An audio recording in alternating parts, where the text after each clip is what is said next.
야담상회를 찾아주신 마님들과 선비님들 감사드리옵니다. 야담상회, 오늘의 이야기 시작합니다.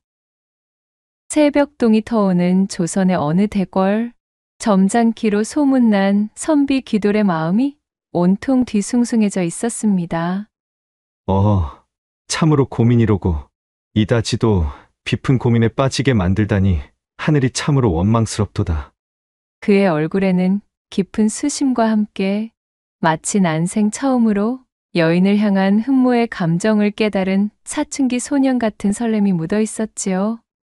이런 시간에 귀돌의 마음을 이리도 어지럽게 만든 장본인은 밥맛이 영 오르지 않아 찬모를 새로 드려야겠다며 귀돌의 아내가 근본에 친정 쪽에서 데리고 온 여종, 그 이름하여 출래였습니다.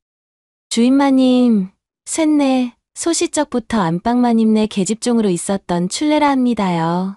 아무쪼록 앞으로 두 마님네를 성심껏 보필해보려 하니 이쁘게 봐주시면 만극하겠구만요. 처음 이 집안에 발을 들이며 무난 인사랍시고 고개를 꾸벅 숙이며 말하는 출래를 무심결에 흘끔 쳐다보았던 귀돌은 그만 이 출래라는 여종에게 첫눈에 반해버린 것이었습니다. 그간 귀돌이 알고 지낸 여인이라고는 성미가 불같고 화끈하여 반평생 귀돌을 휘어잡은 채로 살아온 마누라뿐이었습니다. 그렇지만 남편을 생각하는 마음만은 지극히도 깊었던 여인이었지요. 귀돌은 그저 이렇게 사는 것이 자신의 인생이려니 싶어 박색한 마누라였음에도 모난 부분을 보려 들지 않았던 것인데, 그런 귀돌 앞에 떡하니 출래가 나타났으니 참으로 이 일을 어쩌면 좋나요? 사실 귀돌에게는 이 출래라는 여종에게 속절없이 빠져든 가장 큰 이유가 있었습니다. 그것은 바로 출래의 외모가 자신의 마음속에 오랫동안 품고 있었던 첫사랑과 너무도 닮아 있었기 때문이었지요. 때는 아직 귀돌이 혼인하기 한참 전, 넉넉하지 못한 집안에서 태어나 반가의 자식이라는 꼬리표가 무색할 정도로 겨우 입에 풀칠만 하던 때로 거슬러 올라갑니다. 한창 고을 여기저기서 추수하느라 분주하던 움직임들이 마무리되자 고을의 유일한 서당의 훈장님도 덩달아 바빠졌습니다. 슬그머니 치부책을 펼쳐놓고 학동들의 학비가 제대로 들어왔는지를 하나하나 점검을 하는 것이었어요. 귀돌아, 너는 잠시 남아서 나하고 이야기 좀 해야 쓰겠구나. 20명 남짓한 학동들이 저마다 훈장에게 인사를 올리고는 우르르 서당을 나가는 사이 귀돌만 덩그러니 남아 훈장의 눈치를 보고 있었습니다. 그 용건이야 이미 귀돌도 알고 있을 정도로 뻔한 일이었지요. 저기 훈장님, 저희 어머니께서 밤잠도 안 주무시고 삭바느질을 하시며 어떻게든 학비를 마련하려 하고는 있사오나. 그 순간 땅땅 훈장이 제 장죽을 노쨉더리에 두드리며 재를 떨어내는 소리에 귀돌은 화들짝 놀라며 입을 닫고 말았습니다. 거참, 너희 어머니도 뭐랄까? 사람이 낯짝이 있지 그래. 벌써 이것이 몇 번째란 말이더냐? 아니 어찌 평인 출신 자제들도 다 내고 있는 학비를 너희 어머니만 내지 못하고 있는 것이야? 그렇게 훈장은 한참이나 귀돌에게 눈치를 준 뒤에나 귀돌에게 귀가하여도 좋다 허락하였어요. 훈장의 꾸지람을 한바탕 듣고 귀가하던 귀돌은 밀려드는 서러움에 담 밖에서 목 놓아 실컷 울고는 우물에 들러 세수를 하고 집으로 들어갔습니다. 어머니, 저 왔어요. 책 보따리를 집안에 던져넣은 귀돌은 다시 바깥으로 나가 뒷산에 올랐지요. 바닥에 떨어져 있는 소리풀 잔뜩 긁어 모은 뒤 집으로 돌아와 그것들을 부엌의 아궁이 옆에 가득 쌓아두었습니다. 어머니를 위해 불쏘시개를 구해온 것이었어요. 어머니가 동네 잔칫집 허드렛일을 해주고 싸온 남은 음식을 그렇게 가마솥에 집어넣고 장터바닥에서 주워온 시들시들한 배춧잎을 보태 양을 잔뜩 늘린 죽처럼 끓여서 어머니와 한 끼를 때웠습니다. 이튿날 서당을 갈 시간이 지났음에도 가지 않던 귀돌을 의아하게 여긴 어머니가 연유를 물었고 결국 기돌은 학비를 내지 못해 혼장에게 한 소리 들었던 사실을 털어놓고 말았지요. 어머니는 안타깝고도 슬픈 기색을 애써 숨긴 채 기돌을 감싸 안고 그의 등을 쓰다듬어 주었습니다. 얘야, 참으로 미안하구나. 이 애미가 어린 자식의 글 공부 하나 시켜주지 못하는 형편이라 면목이 없구나. 어머니는 왈칵 목이 메었지만 기돌은 끝끝내 울지 않았어요. 오히려 제 어머니가 슬퍼할까봐 더욱 씩씩하게 대답하는 것이었지요. 어머니, 그런 소리 마셔요. 그까짓 글 공부가 어디 인생의 전부겠습니까? 저는 끄떡도 없으니 슬퍼 마셔요. 결국 기돌은 학업을 포기하고는 어머니를 도와 돈을 벌기 위해 나서기로 작정했습니다. 이름뿐인 반가의 후손이라는 꼬리표가 쌀 한 톨 구해다 주지 않는 현실이었으니 기돌은 이참에 서당에 가 있던 시간까지도 돈을 버는데 쓰자고 다짐했어요. 그는 산에서 진흙을 잔뜩 퍼와 장터 한 곳에 자리를 잡고 화덕을 만들었답니다. 석쇠 위에 가지런히 소립을 깔고 그 위에는 고구마를 주르륵 얹어 놓았지요. 마른 소립에 천천히 불을 지핀 뒤 장터 곳곳에 냄새가 퍼지도록 부채질을 시작했습니다. 바로 군고구마 장사를 시작한 것이었어요. 초심자의 행운인지 아니면 기돌의 싹싹함 때문인지 장사는 곧잘 되었습니다. 그렇게 제법 자리를 잡아가던 어느 날 한창 소립에 불을 떼던 기돌의 앞으로 두 사람이 매는 조그만 가마가 들어섰지요. 가마는 복잡한 장터바닥을 지나다 말고 멀찍이 멈춰서는 것이었어요. 예. 아, 참말이십니까, 아씨? 예, 알겠습니다요. 앞쪽의 가마꾼이 가마 속에 누군가와 이야기를 나누더니 제 이마에 땀을 닦으며 기돌에게 걸어왔습니다. 보시오, 고구마 장수 양반. 내 군고구마 한 양어치만 좀 내어주시게나. 장터에서 군고구마를 팔고 있는 앳된 사내의 행색이 차마 반가의 자손이라고는 볼 수 없을 정도로 초라했던지라 가마꾼은 대수롭지 않게 말을 건네는 것이었지요.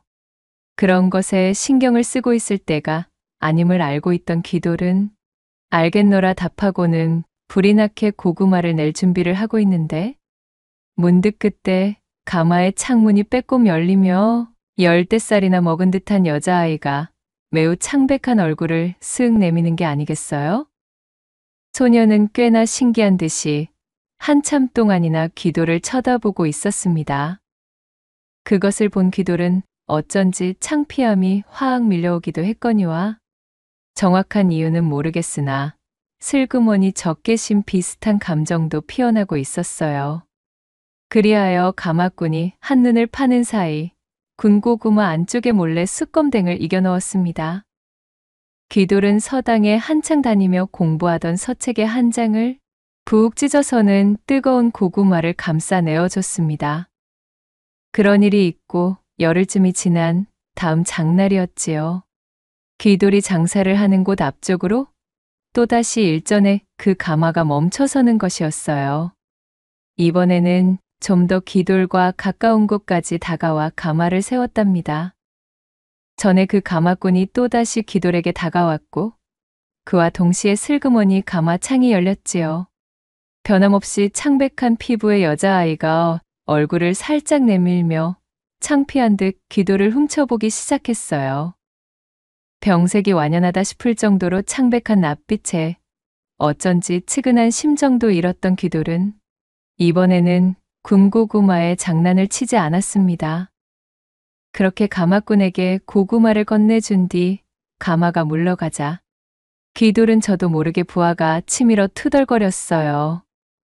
쳇! 참으로 팔자 한번 좋구먼. 저것이나 나나 씨는 반가의 핏줄을 똑같이 이어받았음에도 저 계집은 무슨 상팔자를 거머쥐었기에 저리도 가마를 타고 하인을 부리며 마치 재주 넘는 예인을 보듯 나를 바라보나 그래. 그렇게 기돌이 괜한 마음에 성을 낸 뒤로도 가마는 꼬박꼬박 기돌의 앞을 찾아와서는 가마꾼을 통해 매번 고구마를 사가는 것이었습니다. 그러던 와중 어느덧 소설이 지나 바람을 타고 느껴지는 날씨가 한층 매서워졌습니다. 장날이 돌아와 귀돌이 부지런히 군고구마의 냄새를 피워대는데도 그 가마는 보이지가 않았습니다. 언제부터인가 귀돌은 자신도 모르게 가마를 기다리기 시작했어요. 헬쑥하기 그지없는 가마 속에 그 소녀의 얼굴을 떠올리며 날마다 기다리기를 반복했습니다. 하지만 장날 마지막까지도 가마는 볼 수가 없었지요. 달포가 지난 그 다음 장날, 기다리는 가마는 오지 않고 가마를 끌던 가마꾼만이 혼자서 귀돌을 찾아왔습니다. 오래간만일세. 군고구마 새냥어치를 주시게나? 그리고 참, 우리 아씨가 날씨가 추워졌을 테니 이걸 자네한테 전해주라고 하더구먼. 우리 아씨가 며칠 밤을 새면서 손수 수편한 것이니 귀하게 사용하시게. 가마꾼이 귀돌에게 내민 것은 바로 얼기설기 짠 토수였습니다.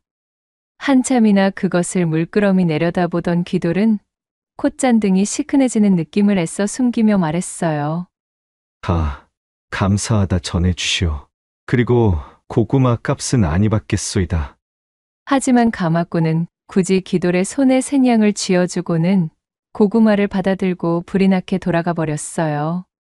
귀돌은 난생 처음 느껴보는 감정에 벌렁벌렁 가슴이 뛰기 시작했습니다. 장사를 하는 둥 마는 둥 넋이 빠져있던 귀돌은 파장이 다가오자 토수를 소중하게 갈무리하여 자신의 품 깊숙이 넣고는 집으로 돌아갔지요. 잠시나마 억하심정을 가졌던 내가 참으로 부끄럽구나. 이다지도 따뜻한 마음을 가진 소녀였거늘. 귀돌은 토수를 꺼내 바라보며 얼굴을 붉게 물들였어요. 이런 귀돌의 마음을 아는지 모르는지 애석하게도 그 다음 장날, 그 다음의 장날도 가마는 찾아오지 않았습니다.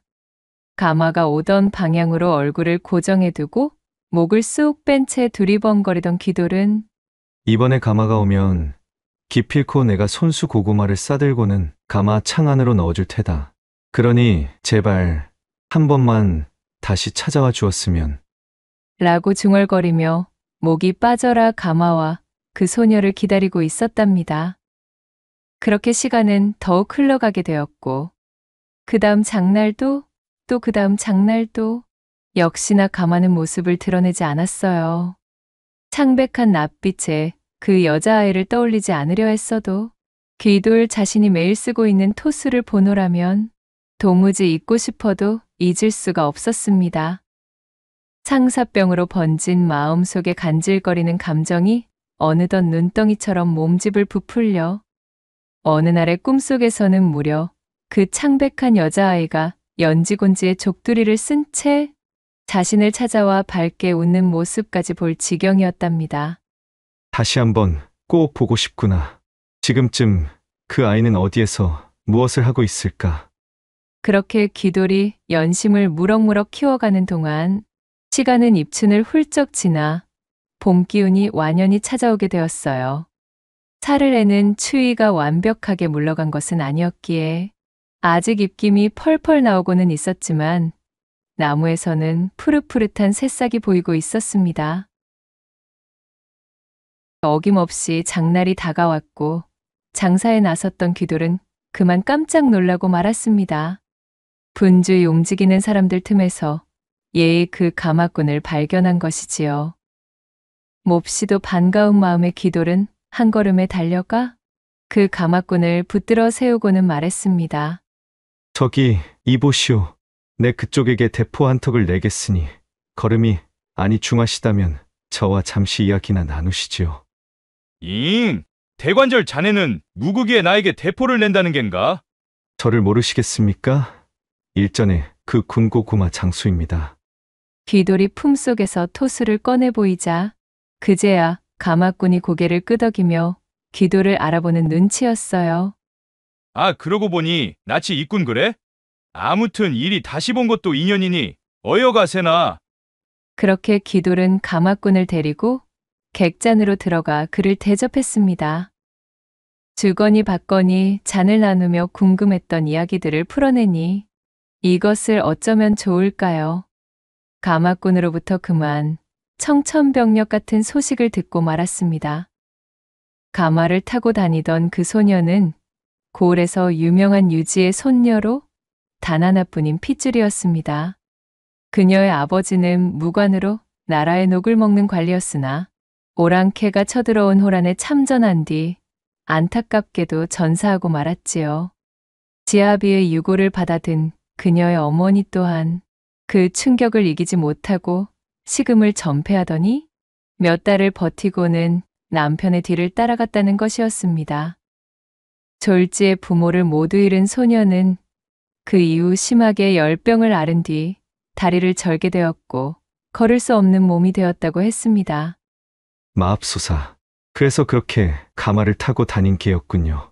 얼굴에도 병색이 완연해 보인다 싶었는데. 가마꾼의 이야기를 들은 귀돌은 자세한 내막도 모른 채 그 소녀를 보며 팔자 운운하고 악담을 퍼부었던 것에 뼈저린 후회가 밀려왔습니다. 코끝이 찡해진 귀돌이 한숨을 내쉬고 있는데 가마꾼이 이어서 말했어요. 참으로 기구하기가 이루 말할 수가 없음이지 않겠는가? 거기다가 더욱 애잔한 것은 그런 우리 아씨에게 폐병까지 찾아왔다네. 그나마 바람이나 쇠로 장터에 거동하는 것조차 폐병이 심해져 못하게 되었지. 귀돌의 눈에 천천히 눈물이 고이기 시작했습니다. 차마 듣고 싶지 않았던 이야기가 계속해서 쏟아졌어요.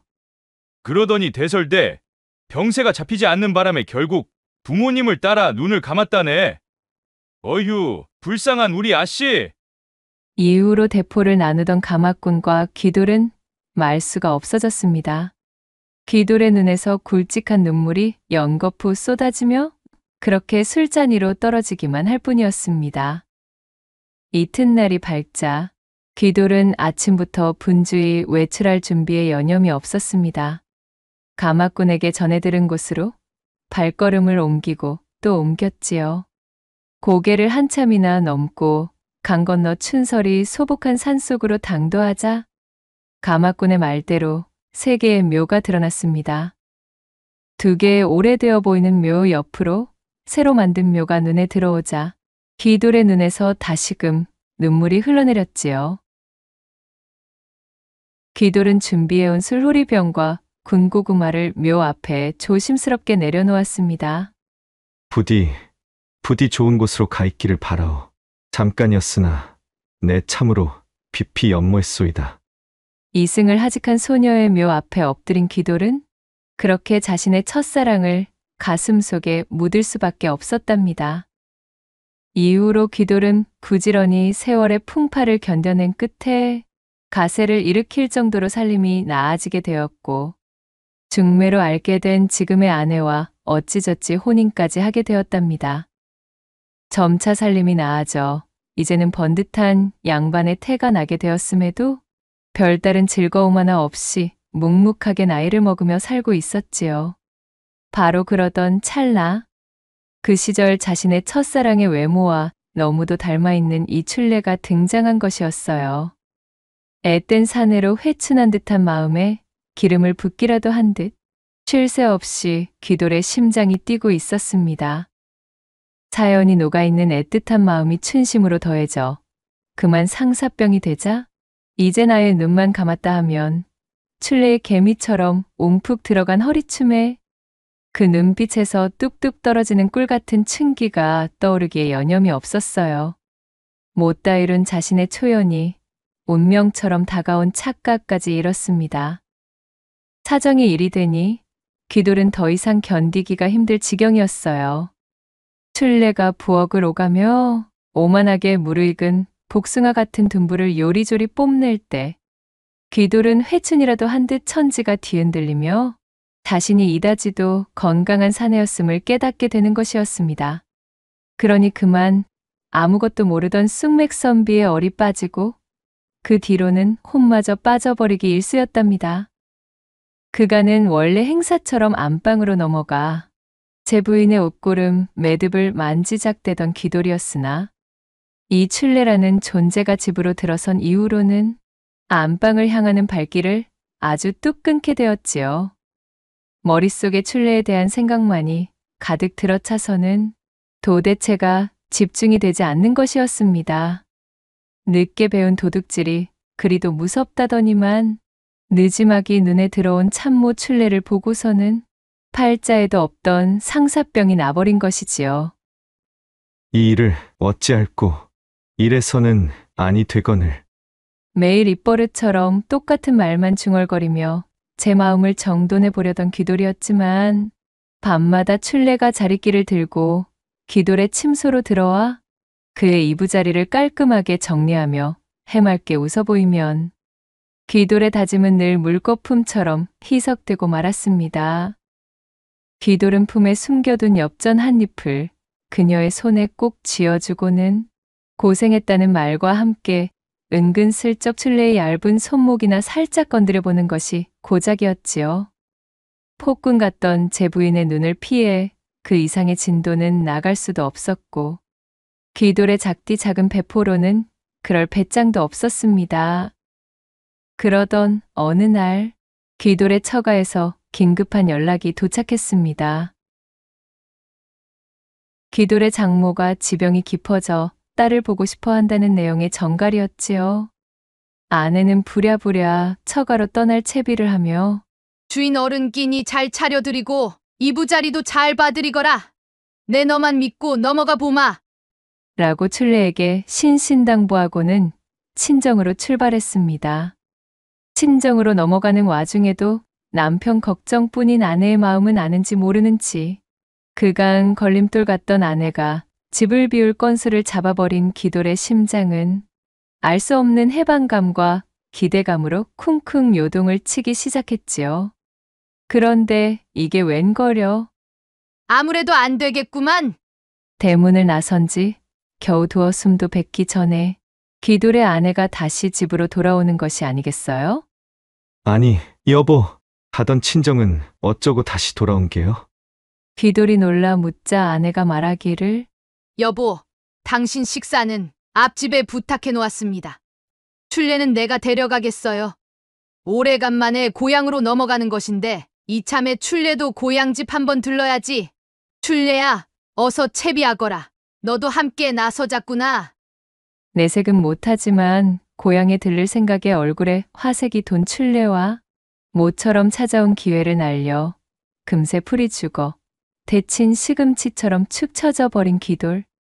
그렇게 아내가 춘례를 데리고 떠난 뒤 밀려오는 허탈감의 대낮부터 진탕 탁배기를 퍼마시다가 귀돌의 내리를 번개처럼 스치며 떠오르는 묘안이 있었으니 옳거니 이럴 것이 아니라 당장의 실행에 옮겨야 하겠구만.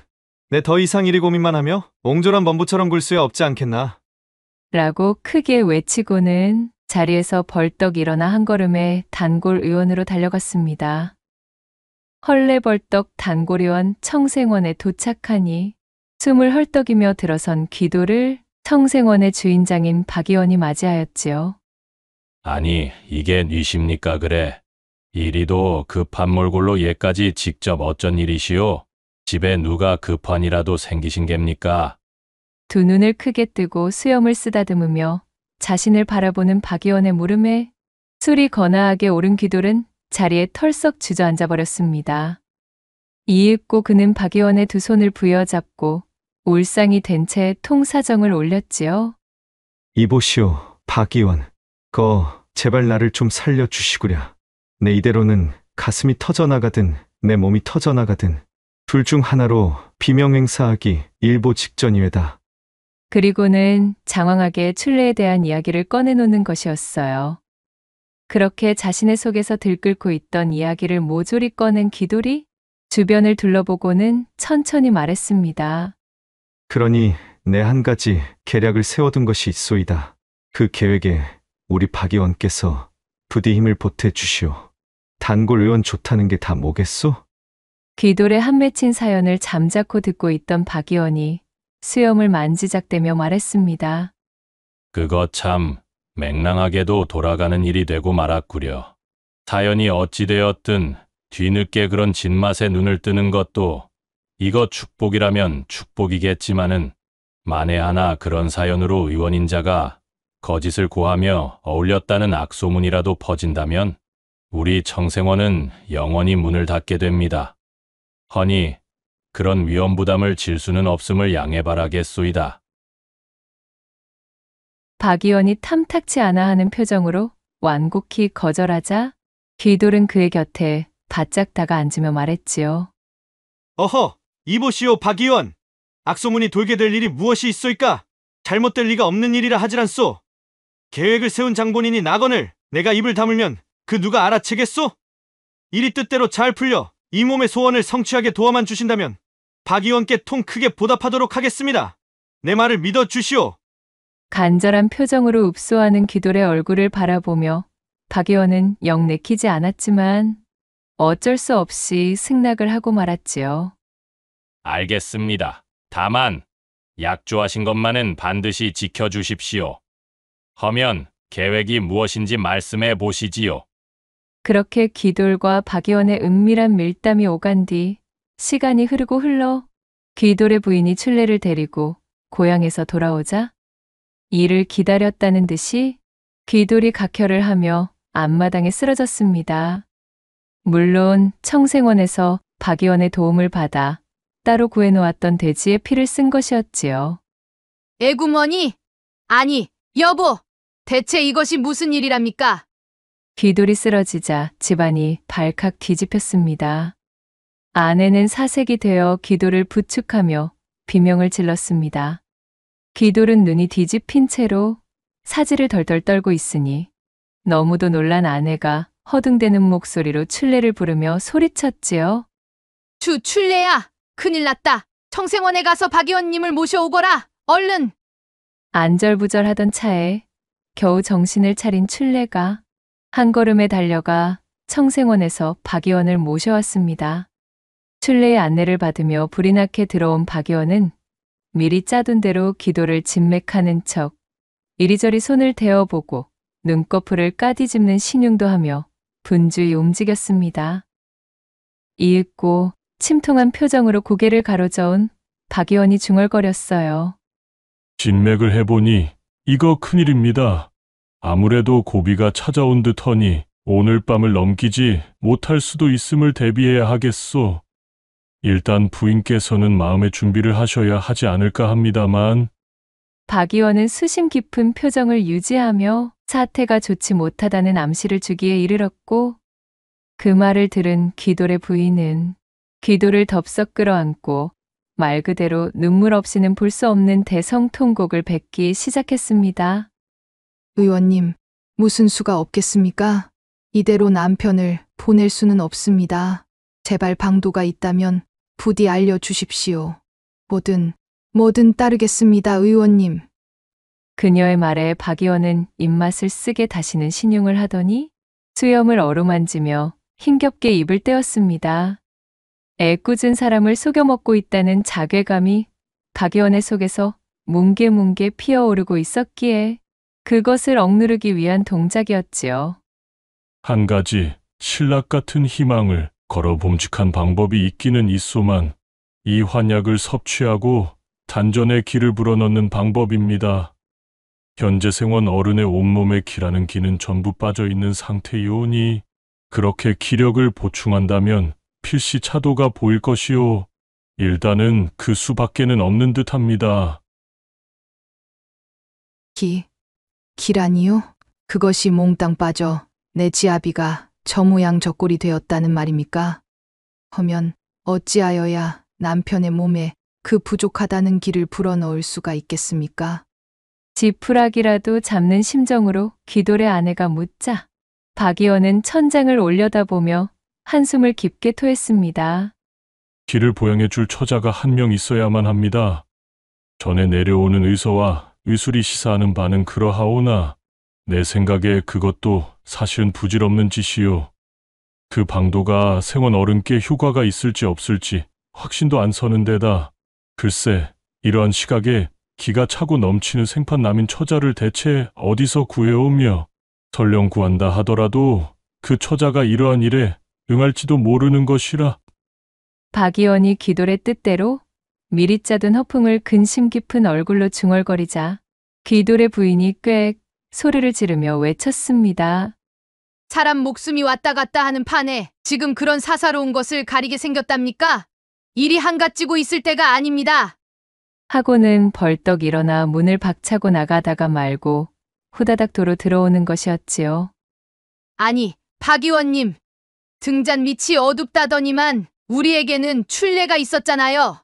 출례라면 어떻습니까? 남편에게 효험을 보일 만한 길을 가지고 있답니까? 어서 출례를 진맥해 주셔요.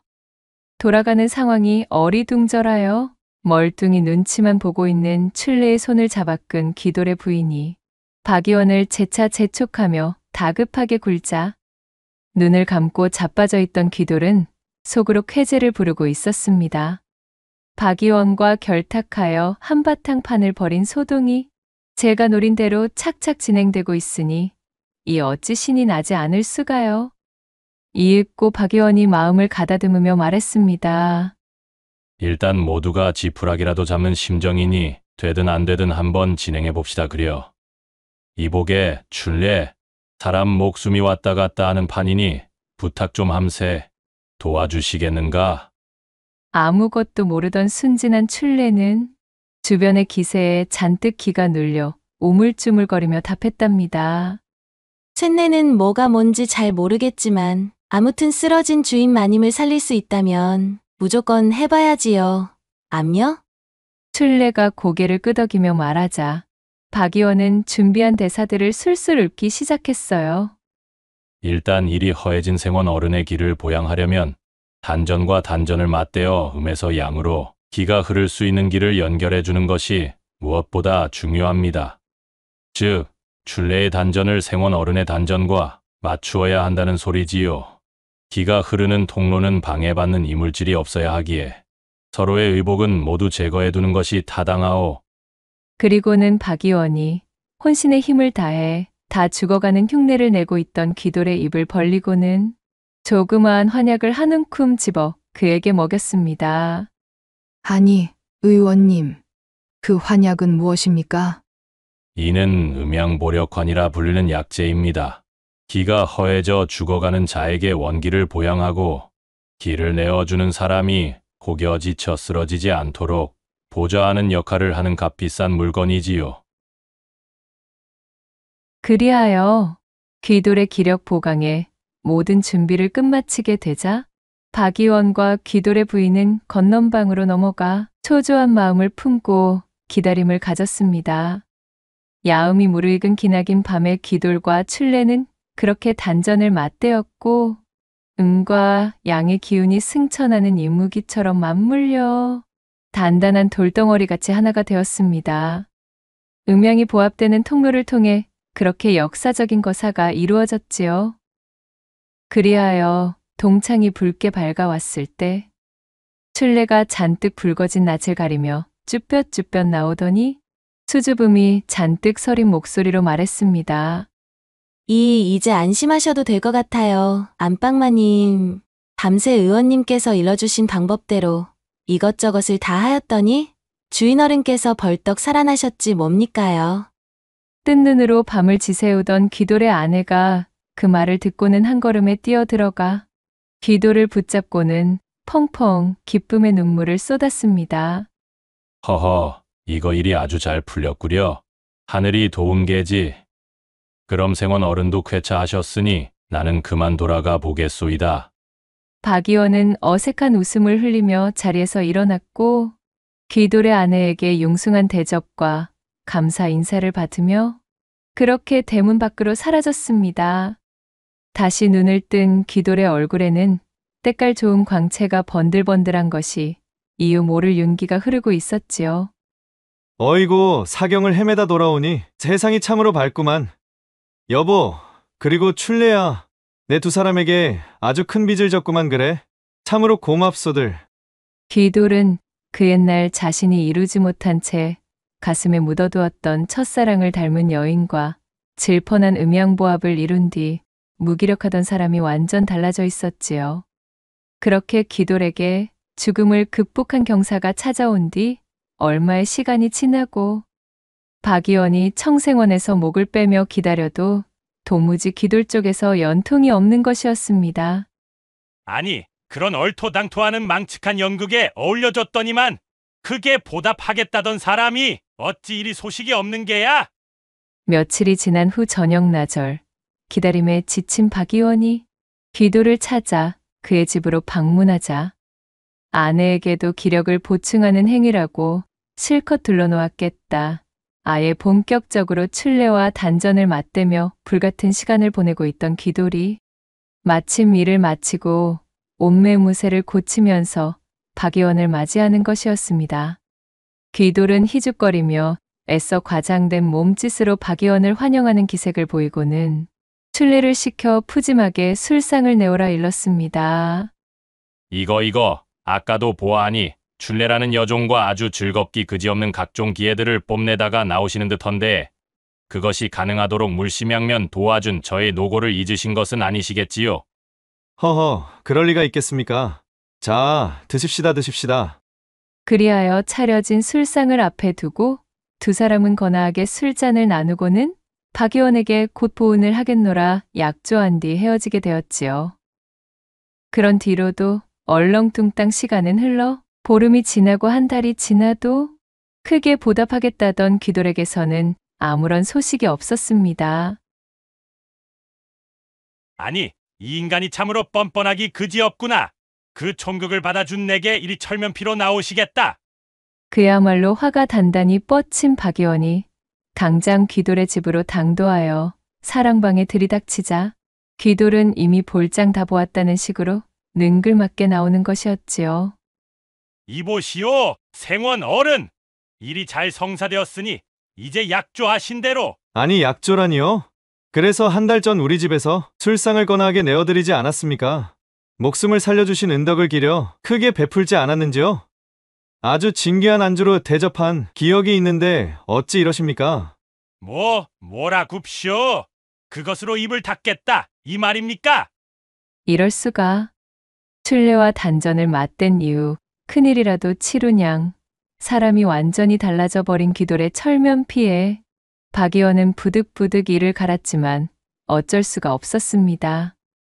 만약 귀돌이 다른 마음을 품고 진실에 대한 소문이라도 동네방네 떠들어 버린다면 귀돌이야 겨우 얼굴에 먹칠만 하는 정도로 창피만 받으면야 끝나는 일이었지만 병환을 꾸며 새파란 여종과 밤을 지새우게 만든 것도 모자라 그 일을 동조하고 그의 아내마저 속여버린 일은 고을의 의원으로 오랜 기간 명맥을 유지하며 평판을 쌓아온 자신의 명성을 끝장내기 딱 좋은 것이었습니다. 귀돌도 이를 아주 잘 알고 있었기에 뒷간에 들어갈 때 마음과는 달리 뒷간에서 나올 때의 마음을 고쳐먹고 이리 강짜를 부리고 있었던 게지요. 박 의원은 헛기침을 몇 번 던진 뒤 사랑방을 나서며 조용히 말했습니다. 그래, 내 아주 잘 알겠소. 보시오, 생원 어른. 그날 밤에 그대가 먹은 환약이 무엇인지는 아시오? 음양보력환이라는 근사한 이름으로 내 먹여드렸던 환약 말이오. 그딴 걸 낸들 어찌 알겠나? 쓸데없는 요설 늘어놓지 마시고 볼일 끝났으면 이만 돌아가시게나. 관심 없다는 듯 귀돌이 오만하게 고함을 치며 박 의원을 쫓아내자 박 의원이 미소를 머금으며 답해 주었답니다. 그거 사실은 약에 쓰려면 없다는 견분으로 만든 환약 이외다. 넘길 때의 맛이 텁텁한 것이 아주 그렸을 텐데 몰랐소? 뭐시라? 개똥으로 조제한 환약을 내게 먹였다는 말인가 지금? 그렇소이다. 그대가 만약 나와의 약조를 어기고 온 고을에 내가 그대를 도왔음을 떠벌리기라도 하면 곤란하기에 입막음을 대비해 만들어둔 문안을 먹여둔 것이지. 어디 입이라도 뻥끗해 보시오. 고을 전체에 당신이 견분으로 만든 환약을 아주 개눈 감추듯 맛있게 먹었다고 맛소문을 내드리리다. 박 의원은 껄껄 웃으며 뒤도 돌아보지 않고 돌아가 버렸고 귀돌은 버선발로 마당까지 기어나와 헛구역질을 하며 그날 먹은 모든 것을 다 개원에게 이르렀지요. 그리고 그날 이후로 귀돌에게는 꾀병이 아닌 새로운 병이 생겨나게 되었습니다. 이후 달포쯤의 시간이 지난 어느 날 귀돌의 집에서 때 아닌 곡소리가 들리고 있었습니다. 그 이유인 즉슨 동네에서 지나가는 개만 보아도 구역질을 멈추지 못하더니 이내 밥 한 술 뜨지 못하고 자리에 드러누워 버린 기돌이 나날이 병색이 짙어졌기 때문이었어요. 식음을 전폐한 채 낯빛만 새파랗게 질려가는 남편을 본 기돌의 부인이 박 의원을 찾아가 진맥을 부탁해 보았지만 박 의원은 냉랭하게 딱 잘라 거절할 뿐이었습니다. 예햄, 그 병에는 약이 없소이다. 아니, 의원님, 진맥도 해보지 않으시고 어찌 그리 말씀을 하시는 geb니까? 한번 보아주기라도 하셔야지요. 보아야만 아는 병이 있다면 보지 않아도 훤히 보이는 병도 있다오. 아마도 기돌 본인이 제일 잘 알고 있을 것이오.